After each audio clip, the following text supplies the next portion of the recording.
জামায়াত ইসলামীর সঙ্গে বেহেশতে যেতেও রাজি নন বলে ঘোষণা দেওয়া কৃষক শ্রমিক জনতা লীগের সভাপতি বঙ্গবীর কাদের সিদ্দিকী জামায়াত ইসলামীর ইফতার মাহফিলে অংশ নিয়েছেন। শনিবার টাঙ্গাইলের প্রেস ক্লাব মিলনায়তনে টাঙ্গাইল জেলা জামায়াত আয়োজিত ইফতার মাহফিলে অংশ নেন তিনি। তবে ইফতার মাহফিলে কোনো বক্তব্য দেননি কাদের সিদ্দিকী। জানা গেছে 2023 সালের 26 জানুয়ারি টাঙ্গাইলে সখীপুর উপজেলার হতেয়া হাজী হাফিজ উদ্দিন উচ্চ বিদ্যালয় মাঠে কৃষক শ্রমিক জনতা লীগ আয়োজিত জনসভায় প্রধান অতিথির বক্তব্যে কাদের সিদ্দিকী বলেছিলেন, আল্লাহ যদি আমাকে বেহেশতেও নিতে চান আমি জামায়াতের সঙ্গে বেহেশতে যাব না, কারণ তারা মুক্তিযুদ্ধের বিরোধিতা করেছে, যুদ্ধের সময় মা বোনের ইজ্জত হরণ করতে পাকিস্তানিদের সহযোগিতা করেছে। জামায়াত ছাড়া কারো সঙ্গে আমার কোনো বিরোধ নেই। এছাড়া 2021 সালের 3 ডিসেম্বর রাজধানীতে গণফোরামের মোস্তফা মহসিন মন্টু অংশের সমাবেশেও বঙ্গবীর বলেছিলেন, যতদিন বিএনপিতে জামায়াত থাকবে ততদিন বিএনপিওয়ালারা আমাকে কাছেও পাবে না।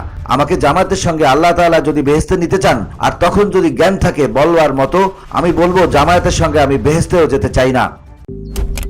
মালয়েশিয়ান প্রযুক্তিতে তৈরি অত্যাধুনিক cleaning machine modern vacuum cleaner যে কোনো ধরনের ধুলো ময়লাকে পরিষ্কার করে ঘরকে করে তুলুন চকচকে ও আকর্ষণীয়। Modem, brand of luxury. Tangail জেলা জামায়াতের আমির আহসান হাবিব মাসুদের সভাপতিত্বে বিভিন্ন শ্রেণী পেশার মানুষ ইফতার মাহফিলে অংশ নেন।